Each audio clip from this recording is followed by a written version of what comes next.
We're catching up with Steve Henry, the CSIRO's mouse expert. That's often what they're calling you, Steve. Thanks for joining us on Flow. No trouble at all, Ricky. Now, Steve, the mice numbers were a hot topic, especially in the Riverina, one of our broadcast areas, but a concern for northern Victorians as well a few years back. Just first of all, how are those numbers looking from what you're seeing so far? Yeah, look, we're only just starting to get out and about again after Christmas, and it's been particularly trying harvest, but there has been lots of good yields out there, and that means that there's a lot of food left behind after the harvest for mice, and there's lots of food, lots of shelter, and for the most part it's been a pretty mild summer. So we think that mice have continued to breed through the summer and into the autumn.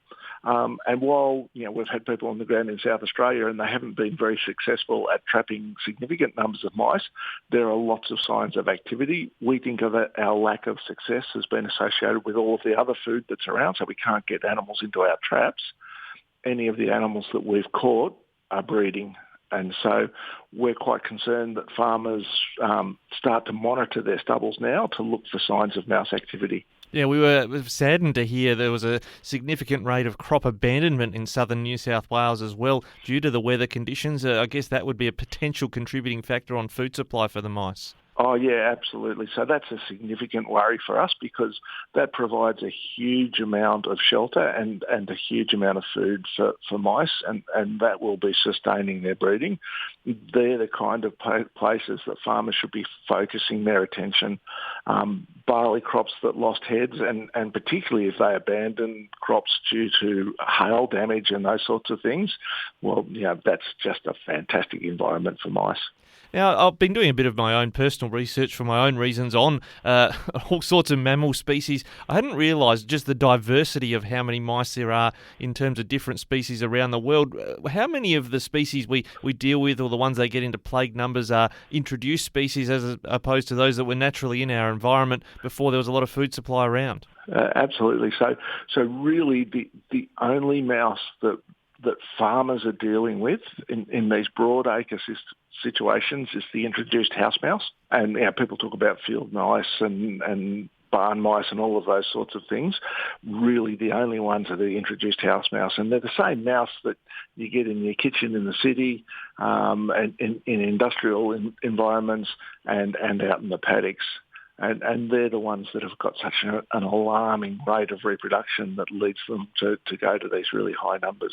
So we'll talk a bit about control measures. Now, naturally then, from what you're saying, controlling these mice populations, the introduced mice, is theoretically good for the environment, but we do have to be careful, don't we, that we might get, bycatch or bykill from whatever trapping or baiting measures we're using. Yeah, absolutely. And it's really important to differentiate between the product that the farmers are allowed to use to control mice, which is zinc phosphide, and the products that the general community are allowed to use.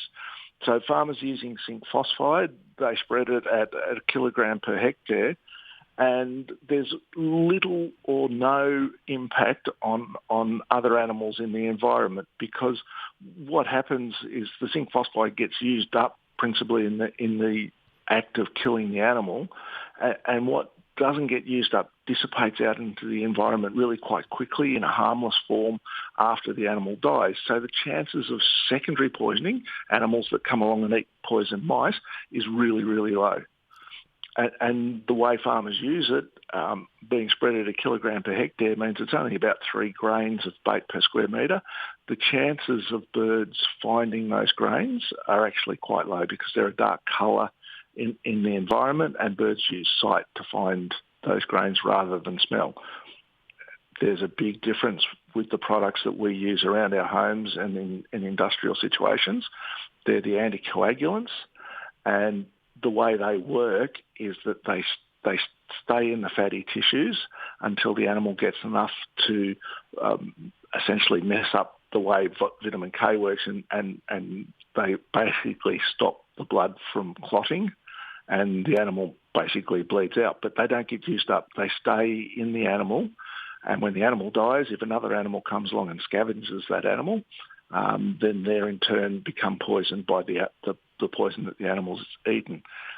another thing that's really concerning is that the wax blocks that are available, if you don't secure those in some way, tie them down or put them on pin them to the ground, the rats and mice will cart them around to places where you don't want them, and then that provides access to your pets, and that can cause a real problem as well. Yeah, that's a really significant one. We're talking about the farmers initially and protecting crops and what have you, but whether it's the farmhouse or those living in the townships, they might use those other baits that you're describing and tossing them up in their roof cavities if that's where the mice are, and that's why some of these baiting situations, they tend to have a little sort of enclosure, cardboard enclosure that the mouse sort of gets trapped in or something when they're eating that bait? Yeah. I'm not 100% up on all of those urban use baits because we actually focus our attention on the rural sector. But yeah, it's really important to make sure that if you're using those kinds of toxins that are available at the supermarkets and the hardware stores and those sorts of things, make sure you know the fate of the bait. So secure them, check them regularly, look for sick and dying animals or dead animals and deal with them as quickly as you can. Get them out of harm's way. During the mouse plague through central New South Wales in 21, vets basically changed their triage for their practices, and they just assumed that every animal that came in to the veterinary surgery, they were looking for signs of rodent bait poisoning. And when it comes to, I guess, that debate, and there were certainly lots of checks and balances that resulted in that zinc phosphide usage, but at one stage the state government was considering approving or pursuing bromadiolone, I think it was, for usage. There were concerns about bird and other secondary poisoning that might happen from that, but I imagine all of those factors were why it was ultimately not approved by the APVMA. Yeah, exactly. Bromadiolone is one of those actives that is used in those baits that we use in urban situations, and we want to use it in a way that other animals have the least possible exposure so we can minimise those impacts on secondary impacts on animals that aren't the target of our baiting effort. So the other thing is, if your animals are showing signs that they might have picked up these baits, get them to the vet as quickly as you possibly can because they're not going to recover unless the vet gets some vitamin K into them, and they will recover over time, but it's really important to get that vet care as soon as possible. Any other sort of final points, whether you're a householder or a farmer, about good measures? I assume it's just controlling food supply or anything else if we start seeing the mouse numbers start to jump. Yeah, certainly. I mean, again, our focus is on the rural communities. And so, what we're saying to farmers is get out and have a look in those stubbles where there is a lot of food around. If you've got sheep as part of your farming system, use sheep to graze stubbles to reduce the amount of food. Get that background food down as low as you possibly can before you bait. The less other food around, the more effective your baiting effort's going to be. Similarly, in urban environments, make your house less mouse-friendly. So don't leave your dog food around uneaten. Don't leave bags of dog food around. Clean up around bird aviaries. Clean up around your gardens. Don't provide habitat and food for mice, and you're less likely to get them in your house. And Steve, just one last point. We're speaking with Steve Henry from the CSIRO about mice. There's an app, Mouse Alert or something? Is there some way digitally people can assist the efforts to detect where mice are being seen? Yeah, so we developed Mouse Alert quite a few years ago now, and if you get onto it, it's at feralscan.org.au, I think. But if you just Google feral scan, Mouse Alert will come up, and you can see all of the registrations where people have seen mice in the past and the level of mouse activity that there is. And you can also record mouse activity as well. So that gives us a chance to have a look and see what's going on around the country. Well, Steve, thanks for your efforts and your expertise on this area, because we certainly don't want to see a plague proportion anywhere in Australia in the coming years. Thanks again for joining us on Flow. No trouble at all.